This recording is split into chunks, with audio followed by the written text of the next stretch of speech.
beloved Boss Mike Cervera.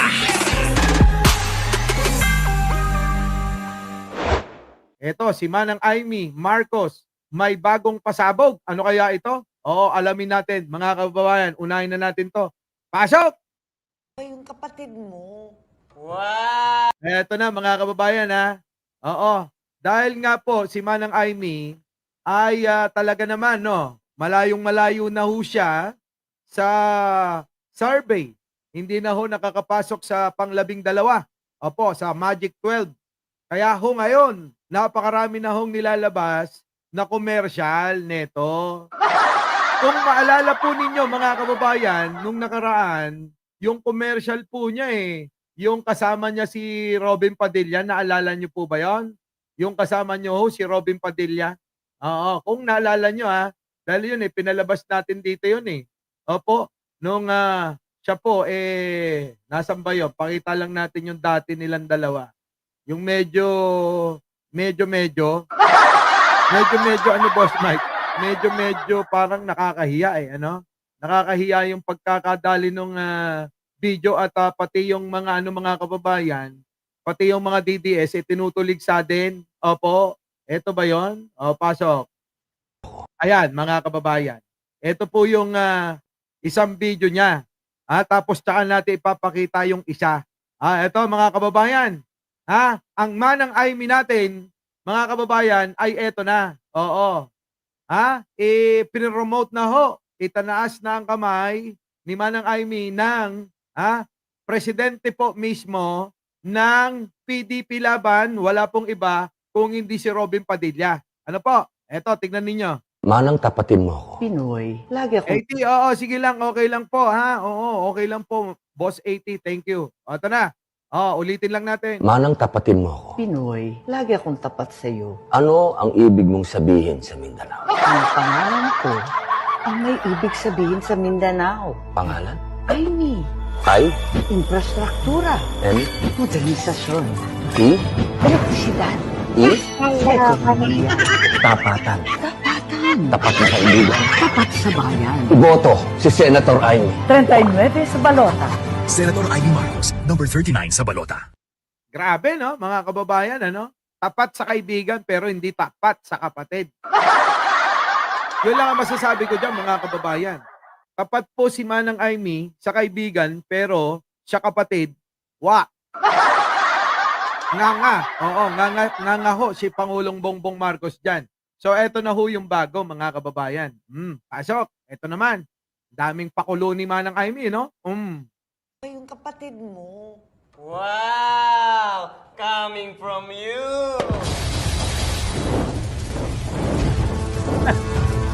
Anip, talaga naman, Manang Quiapo. Trapong-trapo yung mga pamagatan ni Manang Aimee, ano? Tingnan nyo, Manang Quiapo, anak ng pating. Ito, panoorin nyo ng buo. Huwag mo kasing inaaway yung kapatid mo. Wow! Coming from you! Nakakatuwa si Manang Aimee. Mom! Where's Mom? Mommy! Where's Mommy? David, anak. Hoy, Cindy! Huwag mo sinisigaw si nanay! Naloko na.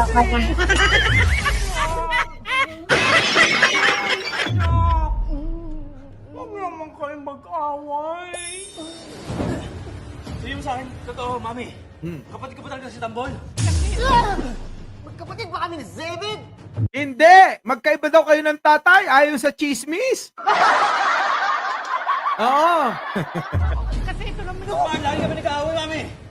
Eh, paano nga kasi? Lagi ako inaaway ni David. Eh, kasi nga siya yung... Alam mo, Sabi mo totoo! ito nga yung totoo. Tay! Magsalita ka! Umami ka, Nay! Ito nga kasi na yan. alam nyo, natatawa ako dito sa pakulo at pasabog ni Manang Aimee daw.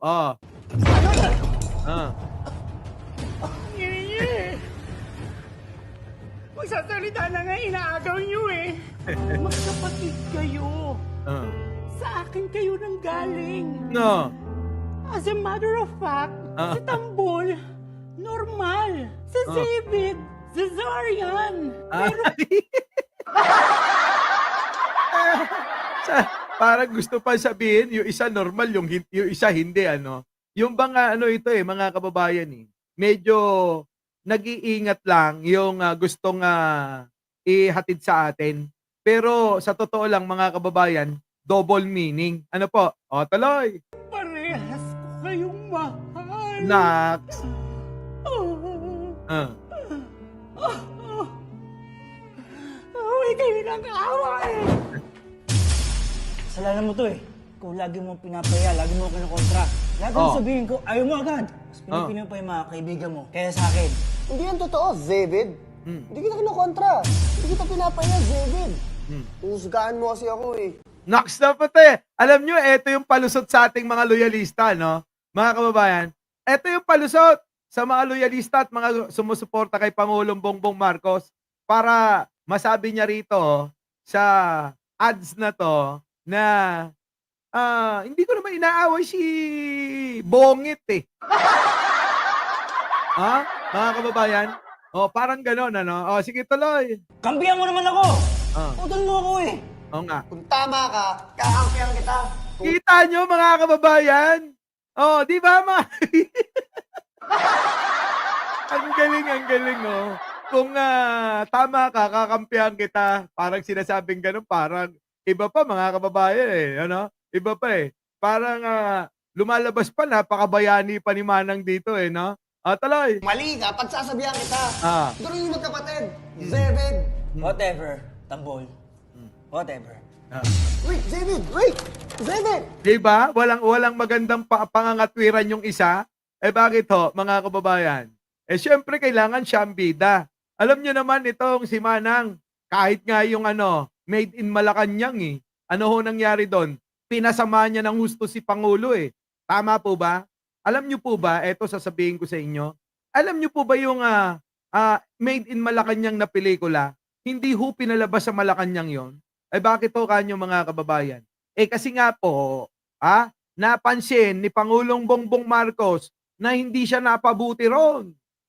Doon sa made in Malacanang na kwento ni Manang Aimee, ang sama-sama ni Pangulong Bongbong doon. Kaya nga nung pagkatapos nun, hindi na ho ako nanood ng mga pelikula ni Manang. Sa totoo lang. Tuloy. David! Wait! David!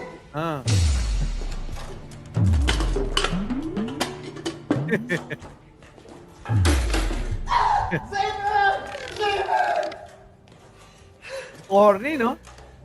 Ang corny. Papasok bigla si Manang Aimee dyan. Manang Aimee, pasok! Manang! Yun. Uy.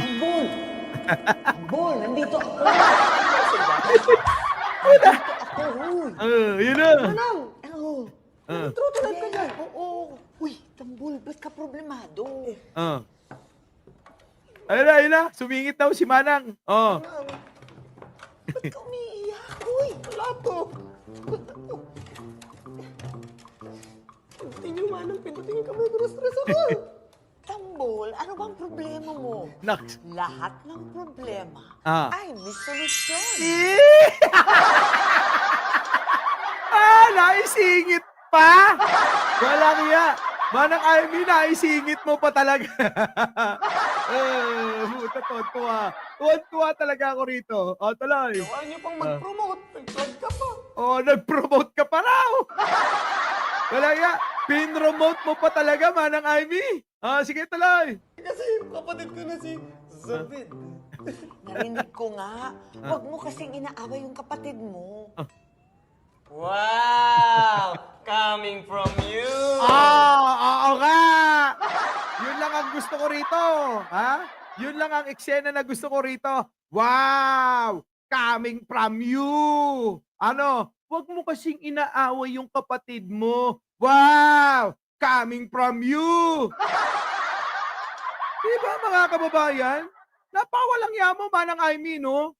Sa totoo lang, ang sama-sama ng tingin sa'yo ng mga loyalista, pinilit ko na ipagtanggol ka, hayop ka. Sukdulan yung mga kaibigan ko, mawala na. Anong kapalit? Hayop ka. Nagalit silang lahat sa akin dahil sa'yo talaga. Tapos, ganun lang gagawin mo. Diba mga kababayan? Oo, pinipilit ko. Diba? Bilang loyalista, Marcos pa rin yan. Pero parang nagkatotoo na yung sinasabi nila. Libayan, no? Kita mo, aminado ko. Pag nagkakamali ako, aamin ako. Nagkamali ako rito sa manang namin, oh. Maling-mali. Mga kababayan. Walang iya. Ibang klase. Una, ganito lang gagawin ng manang ko na to. Aba, putik talaga, Keju. Iba, malupit. Oo, mapapahiya tayo. O, tuloy, Manang Amy. O, ngayon, hindi na dapat palitan mo na kasi yung apelyido mong Marcos eh. Ang itawag sa iyo ay Amy R. Duterte. Huwag mo lang gamitin yung ano. O, dali lang. O, naku, eto na. O, hello. Naka-live ako. Oo, pagkatapos nito aalis ako. Alas mga siguro mga 9:30 ganun. Ha? Ay mga 10:30. Ha? Ano ba? Oh, sige. So 'yon, mga kababayan. Tuloy. Makinig ka nga sa akin. Alam ko yun eh. Kailangan mo lang ipaintindi kay David kung ang gusto niya, tahimik ka lang, hindi pagmamahal yun. Ay! Hindi! Alam nyo mga boss, sino yung ginagawa niya para bang pinapangatwiranan niya rito lahat yung mga ginagawa niya. At mga kababayan naman, pagka daw mga kababayan, tahimik ka lang, hindi daw pagmamahal yun. Nako! So parang sinisiraan pa si Pangulo dahil tahimik lang lagi ito, mga kababayan. Kita nyo? Si Manang Amy, yung birada niya, parang pasimple. Diba? Oo, kengkoy ito. Eto! Ulitin nga natin. Eto na. Yung itsura pa lang talaga. Oo. Tuloy. May solusyon. Yo. Ayaw niyo pang mag-promote. Nag-vlog ka pa. Kasi kapatid ko na si David. Narinig ko nga. Huwag mo kasing inaaway yung kapatid mo. Wow! Coming from you! I mean, makinig ka nga sa akin. Alam ko yun eh. Alam mo yan kasi yan ang ginagawa mo sa ading mo. Nako, Manang Amy. Yan ang ginagawa mo sa ading mo. Tuloy. Kailangan mo lang ipaintindi kay David kung ang gusto niya, tahimik ka lang, hindi pagmamahal yun. Yun! Gustong ilusot, mga kababayan, yung ginagawa niya kay Pangulong Bongbong. Para sabihin niya na pagmamahal daw yun. Nako, Manang Amy. Saan ka naman nakakita, mga kababayan? Yung nang-aapi sa inyo, yun yung kinampihan ng inyong mga kapatid. Ang labo naman nun, mga kababayan. Biruin nyo, aping-api na kayo. Bugbog na kayo. Eto, pumapalakpak pa to, mga kababayan, si Manang Amy nyo. Kung kapatid ko yan, sinapak ko yan. Ay, nako, Manang Amy. Sige, tuloy mo. Oo, dito. Sige. David, kung ang gusto niya, tahimik ka lang, hindi pagmamahal yun. Ang iyong kaprangkahan, kahit masakit, ay dakilang malasakit. Ay, totoo naman. Opo, ang kaprangkahan, kahit masakit, dakilang malasakit. Totoo po yon. Pero, teka muna. Pwede mong sabihin ng sabihin yan, Manang Aimee. Pero, hindi mo dapat iniiwan. Hindi ka dapat umaalis sa tabi niya. Tama po ba? Tama po ba, mga kababayan? Pero, sa sinabi mong yan, parang mahirap ng paniwalaan at matatawag na naming ikaw ay balimbing dahil ikaw nga, bukod sa nilayasan mo, yung tabi na dapat nandudong ka sa tabi ng kapatid mo, ay iniwan mo ang kapatid mo at lumipat ka dun sa umaaway sa kanya, wala na. Oo, hindi na namin yan. Oo, paniniwalaan. Tama po ba, mga kababayan? Tama po ba? Kaya alam nyo naman, ang mga politiko, magagaling mambola, tulad neto. Oh. Sige, tuloy. Tuloy natin itong pasabog ni Manang Aimee na sinasabi nila. Kasi ayaw mo siyang mapahamak. Ayaw mo palang mapahamak. Bakit iniwan mo siya? Okay lang, di po ba? Okay lang maging maging kritiko kahit nasa tabi niya. Di ba? Pero yung kritiko ka, tapos sumasama ka pa doon sa mga nambabasto sa kanya, ibang usapan yun, Manang Aimee. Kininamot. Asla ka mo latay di nga bakat. Diba? Asla di nga bakat. Bakit talaga di na pailam mo? Di po ba, mga kababayan? Tuloy. Ayaw mo siyang pabayaan. Meron tayong mga Kita nyo, wag mo siyang pabayaan. Ba't pinabayaan mo? Tokin na namanan. Wag mo siyang pabayaan, kunana. Mga kababayan, pinabayaan nga. Kita nyo, mga kababayan, may pahiring-hiring pa. Di po ba? Yan ang sinasabi ko sa inyo, mga kababayan. Kaya kayo, pag-isipan nyo maigi. Kasi tayo, mga kababayan, mulat na dyan. Ulitin ko, pinilit ko yan na suportahan hanggat nandiyan ka sa tabi ng ading mo. Dahil sabi mo nun, kahit mag-away kayo, hindi mo siya iiwan. Pero ngayon, bakit nangyari sa'yo? Dala ba ito ng pagmamahal? Pwede ba nating tanungin si Manang Aimee?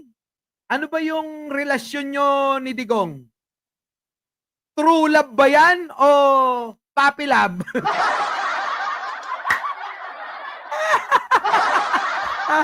Mga kababayan, sa tingin ninyo, yung pagtitinginan ni Manang Aimee, tingin nyo, true love ba yan o puppy love? Walang niya, mga kababayan. Ano Arling kay Manti? Cross ikaw naman. Ito na. Tuloy natin. Ano sabi mo? Walang niya ka, Manang Aimee? ang iyong kaprangkahan, kahit masakit, ay dakilang malasakit. Totoo naman po yung sinabi niya. Totoo naman po, Kasi ayaw mo siyang mapahamak, ayaw mo siyang pabayaan. Ayaw mo siyang mapahamak, ayaw mong pabayaan. Pero, mga kababayan, nakita nyo naman, nandoon siya sa kampo ng kaaway. Di po ba? Mga kababayan, Kapinas official, first love. Talaga ba? Ay, alam nyo po ba, mga kababayan, merong nagchismis sa akin. Opo eto totoo po to. May nagchismis sa akin na ito palang si Digong. Opo, yung matandang Duterte. Nung unang-unang panahon na wala pa tayo siguro dahil matatanda na ito. Abay, mga kababayan, nanligaw pala si Digong dito. Totoo. Oo, kumpirmado. Si Digong nang ligaw kay Aimee. Hindi kaya eto yung talagang first love, naging totga sila. Ay, eto yung totga ni Aimee Marcos. Totga talaga maki muna tayo millennial muna tayo. Ay! Totga, oo. Jun Castro. Ito yung Totga. Malamang ano? Ha? Oh. Sige, tuloy natin mga kamay. Ibang klase to talaga. Oo. Oo, may nagchismis kasi naalala ko. Sige, tuloy. Hoy! Oh, ang Totga ni Manang Aimee nandoon na sa dahig nakakulong. Selda 13. Tuloy. Tuloy. Masakit. Ah. Ay dakilang malasakit. Ayaw. Kasi ayaw mo siyang mapahamak. Ayaw mo siyang pabayaan. Pero tayong mga kapatid, hanggang paalala lang. Tandaan mo, ang paalala ay gamot para sa taong nakakalimot. Totoo naman yung sinasabi ni Manang Aimee na ang paalala ay gamot sa taong nakakalimot. Pero nga kasi iba yung ginagawa. Iba yung sinasabi ni Manang Aimee sa ginagawa. Di po ba? Attorney Boy, ano? Iba yung ginagawa niya sa sinasabi niya. Tama yung sinasabi. Pero iba ho yung nangyayari at ginagawa ni Manang Aimee na hindi ho matanggap ng mga loyalista. Ano po? Baka mga kababayan makalimutan nyo po na mag-like, mag-share at mag-subscribe. Ano po mga kababayan? Sa 10,000 na tayo rito. Oh, eto na. Tuloy natin. Ang sabihin mo, Hmm. basta nakasuporta ka lang at gusto mong siya'y magtagumpay. Ano pa? Basta sabihin mo, nakasuporta ka lang. Nakasuporta ba si Manang? Ano po? Nakasuporta po ba si Manang Aimee? Parang hindi naman ho nakasuporta kay Pangulo eh. Di po ba? Parang mas nakasuporta pa kay Sara eh. Di po ba? Parang nakasuporta pa kay Digong eh. Yung tumatawag sa kaading niya ng bangag, adik, mga ganun, Yun ho yun eh. Yun ho yung mga sinusuportahan niya eh. Di po ba? Alin ang pagsuporta ngayon ni Manang Aimee? Mga kababayan, hindi ko makita na eh. Kasi, balibalik ta rin man ang mundo, Oh. awayin man kayo ng maraming tao, Oh. hindi man kayo laging magkasundo, walang makakabura na magkapatid kayo. Oo, walang makakabura na magkapatid kayo, pero ikaw, nabubura sa isipan at paningin ng mga tao na magkapatid kayo. Yung pagiging magkapatid nyo, hindi mabubura. Pero yung mga taong nanonood, nakakakita ng ginagawa mo, sila ang bumubura mismo sa'yo. Lalong-lalo na yung ginagawa mo kay Pangulong Bongbong Marcos. Nabubura ka sa paningin ng mga tao na ikaw ay isang kapatid na Marcos. Ano po, mga kababayan, ang plastic. Eto na, tuloy. Na mahal nyo ang isa't isa. At ayaw nyo mapahamak ang isa't isa. Magkapatid. Ayaw niya mapahamak pero kita nyo binabanatan niya. Di ba? Parang, teka muna ang plastic ni Manang dito sa pasabog niya na to. Oo, ang pangit! Ang pangit ng pagkakagawa nyo na ito ha. Hindi ito kakagatin ng mga loyalista, maniwala kayo. Kasi etong mga etong palabas na ito, itong commercial niya na ito, para ho tayo maingganyo na suportahan ito. Di ba ba? Gusto niya pong pangatwiranan yung mali daw nating nakikita, siya ginagawa niya. Ano po bang mali? Di po ba? Talaga naman mali yung ginagawa ni Manang Aimee. Di po ba, mga plastic nga, boss. Galit na galit kayo, Ang plastic! Grabe, ang plastic!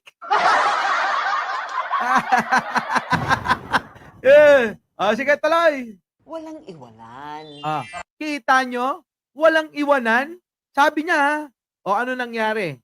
Manang Aimee, sabi mo, walang iwanan. Bakit iniwan mo si Pangulong Bongbong Marcos sa gitna ng kampanyahan? At inuna mo pa mag-imbestiga sa pamamagitan ng iyong komite. Ano nangyari? Pero yung mga kababayan, iniwan niya ho si Manong Bongbong. Tapos, nag-hearing-hearing para pasakitan yung ading. Nako. Di po ba? Yung po ba yung walang iwanan? Manang Aimee naman, pinagloloko mo kami. O, tuloy.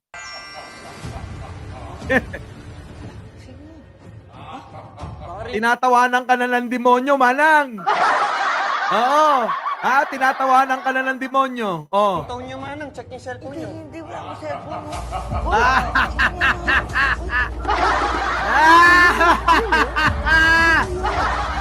Oh, kita nyo mga kababayan? Oh. Manang Quiapo. Oh. Itutuloy. May part 2 pa mga kababayan talaga naman. May part 2 pa ito. Oo. Abangan nyo na lang. Ano? Grabe. Malupit talaga. Our beloved, Boss Mike, Boss Mike.